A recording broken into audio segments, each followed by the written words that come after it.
Kana karigumba mayam mahai media gi marakta phawba dunia dani aidana tongan ba version mayam pi ngasai atei atei da tawkhiba mong da maina pangtou tawbagi mong da madu UNLF da di songoi oiro haise ai general secretary amoina ngasai jari ai khoigi chap chaba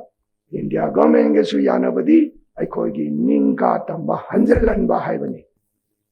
ahanbada Imphal Manipur bu khurumjari loinana aikoigi Manipur sibu sahi kaya ningkha tamna panaba honabada thawaina potha pikrabasing sahi kaya gi mamangdagi akoina maming masak khanghodraba ibudawsing ipusing ipasing mayamgi mafamda aina hojiki matam asida nolupsari aduga matamda atopa laibaksingna khudum sanduna maruwaina awana sahitaret khudum sanduna maduda awa maisha kaya nang kraba aikoigi miyamsing nupi angang yauna wonnai bagi adugumlaba awa cheking pangkraba aikoigi nungsijaraba ipu evensing makoigi mafamda su ahanbada nolupsari aduga loinana matang ngasi phawbada laibak asibu ngak senduna leibiriba akoina masak khangdraba ujadraba hauji aikoigi irakta yawdraba leitraba mayam singi mafamda amukhasu nolupsari aduga ngasigi Manipur India gi conflict si loisannaba adugumlaba tangkak ama yorakpada aikoina government of India ga UNLF ga Peace Accord amagi yanache ama haukiba 29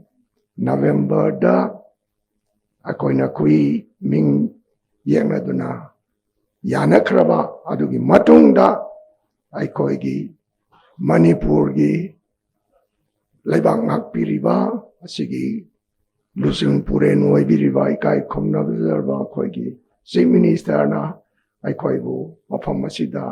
taramna wapiba asigidamaktasu aina ahanbada ngamkai leitana thagatsari aikoigi honorable shamu nolupsari aduga loinana masigi tinbiriba asigisu mayai tangbal lawbiduna sigumba asauba grand reception nama sinbiba sigidamakta ngamkai leitana thagatsari aduga loinana koigi Manipur gi government of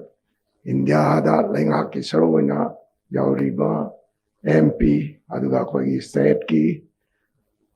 lengak ki minister sing waina aduga speaker waina tongan ba lengak asi punanaba miyam gi thawun tonganaba tabak tawbiriba khudingi mafamda ahanbada ikai khongnajari loinana India gi tongan ba tabak tawduna Manipur da laibiriba official sing kai khonajaba utsari loinana aikoigi lanmi gi personal sing lusing basing mayam busul kai khono utsari thoidok endona ngasi mafam asida sigumba grand reception asida yaubi baling biraliba ipai ton sing is now sing imai ben isan isa sing khudimaki mafamdasu thoidok endopa adungba ikai khonabadu utsari loina thagatsari loinana ngasigi thauram masibu coverage tawbiriba media gi now singi mafamdasu ani kai khonaba utsari aroibada UNLF ki central committee ki members sing aduga cadre sing aduga akoigi MPA Manipur People's Army gi ꯂꯨꯆꯤꯡꯕꯁꯤꯡ ꯑꯗꯨꯒ ꯑꯣꯐꯤꯁꯥꯔꯁꯤꯡ NCOꯁꯤꯡ PTꯁꯤꯡ ꯈꯨꯗꯤꯡꯃꯛꯀꯤ ꯃꯐꯝꯗ ꯃꯁꯤꯒꯤ ꯑꯁꯤꯒꯨꯝꯂꯕ ꯅꯨꯃꯤꯠ ꯑꯁꯤꯗ ꯑꯩꯍꯥꯛꯅ ꯄꯥꯔꯇꯤꯒꯤ ꯃꯍꯨꯠ ꯁꯤꯟꯖꯔꯒ ꯏꯀꯥꯏ ꯈꯨꯝꯅꯕ ꯎꯠꯆꯔꯤ ꯑꯩꯈꯣꯏꯅ ꯉꯁꯤꯒꯤ ꯊꯧꯔꯝ ꯑꯁꯤꯒ ꯃꯔꯤ ꯂꯩꯅꯅ ꯑꯩꯅ ꯍꯥꯏꯖꯅꯤꯡꯕꯗ ꯑꯩꯈꯣꯏ ꯃꯅꯤꯄꯨꯔ ꯑꯁꯤ ꯅꯤꯡꯈꯥ ꯇꯝꯅ ꯑꯩꯈꯣꯏꯒꯤ ꯏꯄꯥ ꯏꯄꯨꯁꯤꯡꯅ ꯄꯥꯜꯂꯛꯄ 33 ADꯗꯒꯤ ꯑꯩꯈꯣꯏꯒꯤ ꯅꯦꯁꯅꯦꯜ ꯍꯤꯁꯇ꯭ꯔꯤꯗ ꯏꯗꯨꯅ ꯂꯩꯔꯕ ꯃꯊꯪ ꯑꯩꯈꯣꯏꯒꯤ ꯏꯅꯤꯡꯊꯧꯁꯤꯡꯅ ꯃꯅꯤꯄꯨꯔ ꯑꯁꯤ ꯇꯦꯛꯇ ꯀꯥꯏꯗꯅ ꯄꯤꯛꯂꯕꯁꯨ ꯄꯤꯛꯅ ꯆꯤꯡꯒꯤ ꯂꯝꯗꯝ ꯑꯁꯤꯗ ꯑꯉꯛꯄ ꯃꯑꯣꯡꯗ ꯃꯥꯂꯦꯝꯗ ꯕ꯭ꯔꯤꯇꯤꯁꯔꯁꯤꯡꯅ ꯐꯥꯎꯕ ꯑꯉꯛꯄ ꯑꯣꯏꯅ ꯂꯧꯈ꯭ꯔꯕ ꯑꯁꯤꯒꯨꯝꯕ ꯂꯩꯕꯥꯛ ꯑꯃ ꯑꯩꯈꯣꯏꯅ ꯃꯐꯝ ꯑꯁꯤꯗ ꯐꯪꯖꯕ ꯑꯩꯈꯣꯏꯅ ꯄꯣꯛꯆꯕ ꯐꯪꯕ ꯑꯗꯨꯒ ꯅꯤꯡꯈꯥ ꯇꯝꯕꯒꯤ ꯑꯉꯛꯄ ꯃꯍꯥꯎ ꯑꯃ ꯑꯩꯈꯣꯏꯗ ꯁꯥꯡꯂꯕ ꯆꯍꯤ ꯀꯌꯥꯁꯦ ꯄꯤꯕꯤꯔꯝꯕ ꯑꯁꯤꯒꯤ ꯅꯨꯃꯤꯠ ꯑꯁꯤꯗ ꯅꯤꯡꯁꯤꯡꯖꯒꯦ ꯑꯗꯨꯅ ꯑꯩꯈꯣꯏ ꯃꯅꯤꯄꯨꯔꯤꯁꯤꯡꯗꯤ ꯃꯤꯈꯥ ꯄꯣꯟꯕ ꯍꯩꯇꯕ ꯑꯗꯨꯒꯨꯝꯕ ꯀꯥꯡꯂꯨꯞꯅꯤ ꯍꯥꯏꯕꯁꯦ ꯏꯄꯥ ꯏꯄꯨꯁꯤꯡꯅ ꯑꯩꯈꯣꯏꯗ ꯇꯝꯕꯤꯔꯝꯃꯤ ꯑꯗꯨꯅ ꯑꯩꯈꯣꯏꯅ ꯃꯗꯨꯒꯤ ꯇꯨꯡ ꯏꯟꯖꯗꯨꯅ ꯉꯁꯤ ꯐꯥꯎꯕ ꯆꯪꯁꯤꯟꯖꯔꯛꯄꯅꯤ ꯑꯩꯈꯣꯏ ꯆꯍꯤ 2000 ꯃꯅꯨꯡ ꯑꯁꯤꯗ ꯑꯋꯥꯅ ꯆꯍꯤ 8 ꯑꯃ ꯑꯄꯟꯕ ꯄꯤꯈ꯭ꯔꯦ ꯑꯗꯨꯒꯤ ꯃꯇꯨꯡꯗ ꯑꯩꯅ ꯁꯨꯝ ꯌꯦꯡꯖꯕꯗ ꯕ꯭ꯔꯤꯇꯤꯁꯅ ꯆꯍꯤ 53 ꯑꯃ ꯃꯈꯣꯏꯒꯤ ꯃꯈꯥꯗ ꯊꯝꯕꯤꯔꯝꯃꯦ ꯑꯗꯨꯗꯒꯤ ꯑꯃꯨꯛ ꯑꯩꯈꯣꯏ ꯆꯍꯤ 2 ꯅꯤꯡꯈꯥ ꯇꯝꯅ ꯃꯅꯤꯄꯨꯔ ꯑꯃ ꯑꯣꯏꯅ ꯂꯩꯖꯔ ꯃꯇꯨꯡꯗ ꯏꯟꯗꯤꯌꯥꯅ ꯑꯃꯨꯛ ꯂꯧꯁꯤꯟꯕꯤꯗꯨꯅ ꯉꯁꯤ 74 ꯁꯨꯔꯕ ꯆꯍꯤ ꯄꯨꯟꯅ ꯆꯍꯤ 153ꯁꯦ ꯑꯩꯈꯣꯏ ꯃꯤꯈꯥ ꯄꯣꯟꯗꯨꯅ ꯂꯩꯈꯤ ꯑꯗꯨꯒ ꯂꯩꯔꯛꯂꯤ ꯑꯗꯨ ꯅꯠꯇꯕ ꯆꯍꯤ 2002ꯒꯤ ꯑꯁꯤꯒꯨꯝꯕ ꯂꯤꯛꯂꯝꯆꯠ ꯑꯁꯤꯒꯨꯝꯕ ꯍꯤꯁꯇ꯭ꯔꯤꯗ ꯑꯩꯈꯣꯏ ꯅꯤꯡꯈꯥ ꯇꯝꯅ ꯍꯥꯏꯕꯗꯤ ꯆꯍꯤ 1963ꯁꯦ ꯑꯩꯈꯣꯏ ꯀꯅꯥꯃꯠꯇꯒꯤ ꯃꯈꯥꯗ ꯂꯩꯇꯕ ꯑꯗꯨꯒꯨꯝꯕ ꯅꯦꯁꯟ ꯑꯃꯅꯤ ꯑꯗꯨꯒꯨꯝꯕ ꯐꯨꯔꯨꯞ ꯑꯃꯅꯤ ꯑꯗꯨꯒꯨꯝꯕ ꯖꯥꯇꯤ ꯑꯃꯅꯤ ꯍꯥꯏꯕꯁꯤ ꯍꯥꯏꯖꯅꯤꯡꯉꯤ ꯑꯗꯨꯅ ꯑꯩꯈꯣꯏꯒꯤ UNLFꯀꯤ ꯆꯥꯎꯔꯥꯛꯄ ꯇꯥꯡꯀꯛꯀꯤ ꯋꯥꯔꯤ ꯑꯃ ꯑꯩꯈꯣꯏꯒꯤ ꯑꯣꯅꯔꯦꯕꯜ ꯑꯦꯛꯇꯤꯡ ꯆꯤꯌꯔꯃꯦꯟꯅꯁꯨ ꯊꯝꯕꯤꯈ꯭ꯔꯦ ꯏꯟꯗꯤꯌꯥꯅ 1949ꯗ ꯑꯇꯩ ꯃꯊꯪ ꯕ꯭ꯔꯤꯇꯤꯁꯅ ꯊꯥꯗꯣꯛꯑꯝꯕ ꯂꯧꯁꯜꯂꯕ ꯃꯇꯨꯡꯗ ꯏꯟꯗꯤꯌꯥꯅ 1949ꯗ ꯑꯩꯈꯣꯏꯕꯨ ꯂꯧꯁꯤꯟꯕꯤꯕ ꯃꯇꯝꯁꯤꯗ ꯆꯍꯤ 13 ꯁꯨꯔꯕ ꯅꯍꯥ ꯑꯃꯈꯛ ꯂꯩꯔꯝꯃꯤ ꯃꯇꯝꯗꯨꯗ ꯃꯍꯥꯛ ꯀ꯭ꯂꯥꯁ 7-8 ꯀꯨꯝꯕ ꯇꯝꯃꯝꯕ ꯌꯥꯏ ꯃꯗꯨ ꯑꯇꯩ ꯀꯅꯥꯁꯨ ꯅꯠꯇꯦ ꯑꯩꯈꯣꯏꯅ ꯇꯥꯃꯣꯍꯟ ꯀꯧꯖꯕ ꯑꯔꯥꯝꯕꯝ ꯁꯣꯃꯦꯟꯗ꯭ꯔꯅꯤ ꯃꯍꯥꯛꯀꯤ ꯆꯍꯤ 13-14ꯗ ꯏꯟꯗꯤꯌꯥꯅ ꯂꯧꯁꯤꯟꯈꯤꯕꯁꯤ ꯃꯍꯥꯛ ꯊꯃꯣꯏ ꯁꯣꯛꯄ ꯃꯥꯜꯂꯤ ꯄꯨꯛꯅꯤꯡꯗ ꯑꯈꯥꯕ ꯑꯗꯨꯒꯨꯝꯕ ꯑꯃ ꯐꯥꯎꯈꯤꯕ ꯃꯥꯜꯂꯤ ꯃꯁꯥꯒꯤ ꯆꯍꯤ 30 ꯁꯨꯗ꯭ꯔꯤꯉꯩꯗ ꯃꯁꯥꯒꯤ ꯆꯍꯤ 18ꯗ ꯌꯨꯅꯥꯏꯇꯦꯠ ꯅꯦꯁꯅꯦꯜ ꯂꯤꯕꯔꯦꯁꯟ ꯐ꯭ꯔꯟꯠꯁꯦ ꯇꯣꯉꯥꯟꯕ ꯐꯨꯔꯨꯞꯁꯤꯡ ꯌꯥꯎꯅ ꯃꯥꯒꯤ ꯃꯔꯨꯞ ꯃꯄꯥꯡꯁꯤꯡ ꯄꯨꯟꯁꯤꯜꯂꯒ ꯑꯗꯨꯒ ꯂꯤꯡꯈꯠꯄꯤꯔꯝꯕꯅꯤ ꯃꯗꯨꯗ ꯑꯍꯥꯟꯕ ꯄ꯭ꯔꯦꯁꯤꯗꯦꯟ ꯑꯣꯏꯕꯤꯈꯤꯕꯁꯤ ꯑꯩꯈꯣꯏꯅ ꯀꯕꯨꯏ ꯍꯥꯏꯅ ꯈꯪꯅꯕ ꯍꯧꯖꯤꯛꯅ ꯅꯥꯒꯥꯅꯤ ꯍꯥꯏꯕ ꯑꯣꯖꯥ ꯀꯂꯥꯂꯨꯡ ꯀꯥꯃꯩꯅ ꯄ꯭ꯔꯦꯁꯤꯗꯦꯟ ꯑꯣꯏ ꯑꯗꯨꯒ ꯑꯩꯈꯣꯏꯅ ꯃꯇꯝ ꯑꯃꯗ ꯈꯣꯡꯁꯥꯏ ꯅꯠꯇ꯭ꯔꯒ ꯊꯥꯗꯧ ꯍꯥꯏꯅꯕ ꯑꯗꯨꯒꯨꯝꯕ ꯒ꯭ꯔꯨꯞ ꯍꯧꯖꯤꯛꯅ ꯀꯨꯀꯤ ꯍꯥꯏꯔꯕ ꯑꯗꯨꯒꯨꯝꯕ ꯒ꯭ꯔꯨꯞꯀꯤ ꯑꯣꯖꯥ ꯊꯥꯡꯈꯣꯄꯥꯎꯁꯤꯡꯁꯤꯅ ꯚꯥꯏꯁ ꯄ꯭ꯔꯦꯁꯤꯗꯦꯟ ꯑꯣꯏ ꯑꯗꯨꯒ ꯑꯩꯈꯣꯏꯒꯤ ꯑꯔꯥꯝꯕꯝ ꯁꯣꯃꯦꯟꯗ ꯃꯁꯥꯃꯛꯅ ꯄꯥꯔꯇꯤꯒꯤ ꯖꯦꯅꯔꯦꯜ ꯁꯦꯀ꯭ꯔꯦꯇꯔꯤ ꯑꯣꯏꯕꯤꯗꯨꯅ ꯍꯥꯏꯔꯤꯕ 64ꯁꯤꯗ ꯑꯩꯈꯣꯏꯒꯤ ꯁꯥꯐꯣꯡ ꯄꯤꯈꯤꯕꯅꯤ ꯑꯗꯨꯅ ꯑꯁꯤꯒꯨꯝꯂꯕ ꯄꯥꯔꯇꯤꯁꯤ ꯂꯤꯡꯈꯠꯄꯗ ꯑꯩꯈꯣꯏꯅ ꯍꯧꯖꯤꯛ ꯃꯤꯇꯩ ꯕꯦꯁꯀ ꯍꯥꯏꯕ ꯃꯩꯇꯩꯗꯒꯤ ꯑꯣꯏꯅ ꯂꯤꯡꯈꯠꯄ ꯑꯣꯏꯅ ꯈꯟꯅꯕ ꯉꯥꯡꯅꯕꯁꯤ ꯅꯠꯇꯦ ꯐꯨꯔꯨꯞ ꯈꯨꯗꯤꯡꯃꯛꯁꯤ ꯌꯦꯡꯉꯒ ꯐꯨꯔꯨꯞ ꯈꯨꯗꯤꯡꯃꯛꯁꯤ ꯌꯥꯎꯔꯒ ꯂꯤꯡꯈꯠꯂꯝꯕꯅꯤ ꯐꯨꯔꯨꯞ ꯈꯨꯗꯤꯡꯃꯛꯀꯤ ꯈꯜꯂꯝꯃꯤ ꯍꯧꯖꯤꯛꯁꯨ ꯐꯨꯔꯨꯞ ꯈꯨꯗꯤꯡꯃꯛꯁꯦ Chapkhat minaba purup khudima se nungsinana tinana laiba haiba party ki constitution da lengdana lai purup macha oirapsu asau oirapsu amana bu ikai khumnaba haiba spose party ki constitution da lai loinana hairiba purup singse khudingmak naga oisinu kuki oisinu party sida member oidaba laikide hojik phawba khara yauduna dum lairi mathang laktuna asumaina asigum laba aikhoigi atopa aikhoina khonjengi natraga surgi ningthoren hairiba akhoigi tamo pahari party sigi linkhat khiba saujaba aduga investigative journalist Manipur gi North East gi oina su ahan bani haina khangnariba tamo NK sana jawba hairiba linkhat padu yaukhiba nama kangbuni aduga nat aduna atei khoi hojakan hayo da manim hon singba mayam sin party si linkhat piramba aduga madugi khudung induna khoina mathang masi sahi humpurom sujalala party si sangchendun lakibani aduna matamduda hairiban ha singse masagi qualification leire makhoina ID tamohanma MA da defense study da MA loirabani thabak phangdabagi nati kanagumana khangdabana manipur gi lalobo singse thabak phangdabagi lalobani haidana adamaina haibi balai nati matamduda akoi gi da MA masing thiba yarami BA masing thiba yarami akoina mairoi oiringai da BSc oja takpinaba manipur macha leitadana mapandagi Kerala machagumba Tamil machagumuna akhoi school da science ki oja oirami adugumba matamdani adugumba matamgi mamangdani linkhat kribasi aduna thabak phangdabagi nate tasengna manipur se mikha pole haibagi adugumdaba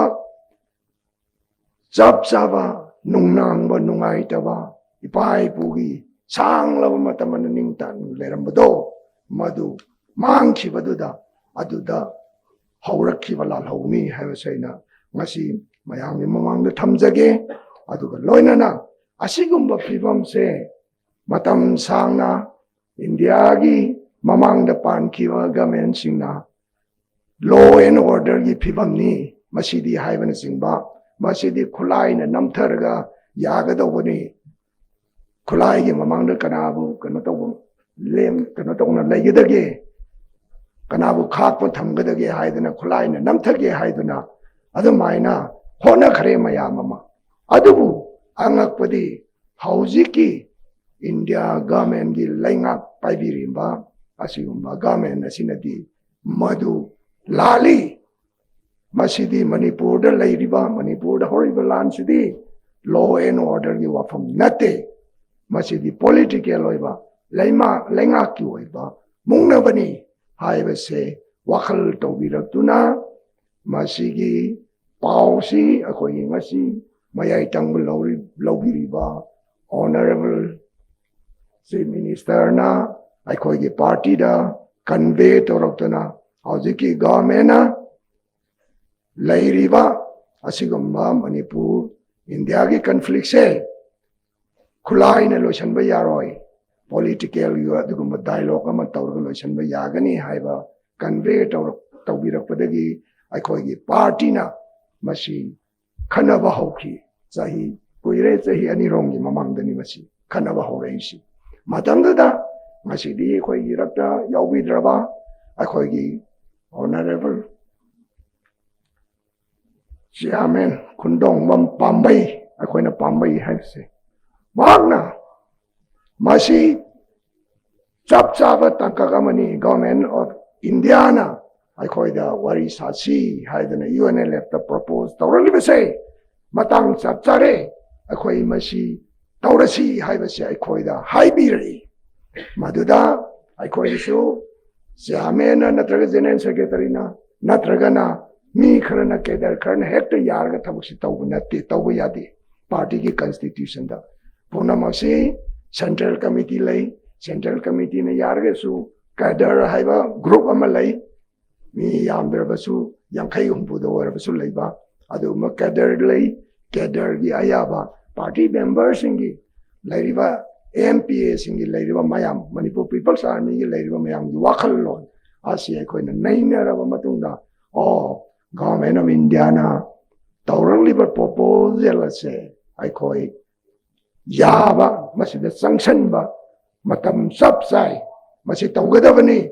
masigumba matam mama aikoina kudong chaba ma aikoina chap chana lahoraga aiko gi ning tam gi wafam se khana hogadabani hayo pose masidagi aiko warep lauraga madu aiko masi aikoina honorable aiko gi CM na pause pubirakpada honorable CM thajadabagi wana tabada India gi home ministry na pirakpani haibani na India gi home ministry gi kangbu ama aiko honorable CM di aiko gi mini aiko ishagumbani on home ministry gi adugumba mioi kanano makhoi mi khara thabiraksunu aikoi ga direct oina unasi haiduna mapan gi leba amada unaraga wafam si sumabra haibirayo posi sumabra haibasi confirm tawro matungda haiba posi warep si lauki bani adugi matungdagi preparation si matang tawraktana hector sanction bayade matang tawrtan sahi anirom se prepare tawro matungda ikon boina khoi tangkaksi yare haibase masi khanabadagi haukiba 29 November da adudi akhoi sida tawsira kangla da tawsira ina bau khanaram ya hanbada madu kangla da tawbasu tawbuni adu mafam sida natana ena asomda India gi official sing laiba home ministry laiba sing da dum akhoi tawrasi satsi haiba phawba khoi lepaga phare aduda makoina su akhoi chatpa khotpa disturbance amata tawhalloi lau haiba potu tawranga admain tawduna yanaraga haiba soisi haiba 29 gi pung marida nongthen gi pung marida haiba kai khoi yanaba peace accord ki wafam se akhoi soi tawna khibani aduna akhoi di ai sama ki oina di ai di akhoi Myanmar da ai monghom tiramabani marum mapang singdai sida dum sira dongni ningkha tamba natraga Manipur se amu hane akhoi Manipur ningkha tambagi ne na yum tholaga yum da hanbai kai jai ningkha tamdragadi aduna ai je sahi su yam sale ai gi mongbam je noi sai da khra tawbi wa aduna marum mapang mayam mai nexarama bani ado isa singda pawam di pi khona halaro hen khalamabani sengna haitaragadi adom sirani hen ningkha tamdragadi adugumba mayam ama lei hujiksu adugumba mayam ni akhoi matai da haidoga leirix adubu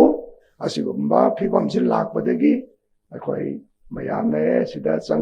changba yare changbiro wari tawasena lakpadagi amu hanjalaktana sigi phibamsi lae aduna akhoi kana gumana karigumba mayam ama hai media gi marakta phawba dunia da ani aidana tongan ba version mayam ama pi ngasai atei da tawkhiba mong adamaina pangtou tawbagi mong da madu UNLF tadi songoi oiro haise ai general secretary amoina ngasai jari ai gi chaba India government ge su yanabadi ai gi ningka tamba hanjalan ba haibani masigi wafam sida ngasai gi honorable acting chairman su haibi khiba adamaina madu da wari sagani madu da wari sabada Indiana faithfully thabak si satharak patarabi soidana aikoina pamjariba afaba result ama thokani faithful oidragadi khangdre adudi aikoi amu jungle da hanba tabra adudi kona lakado poni aduna mayam asumana lengbiratna sigumba matamase aikoi punna pangjaba thodo endona aikoi honorable chief minister na sigumba masinbiduna aikoi wafam masimak phongdok sabangambagi khudong chaba pangan biba sidong ta amukka hanna thagat sarga ai wafam solution jagi thank you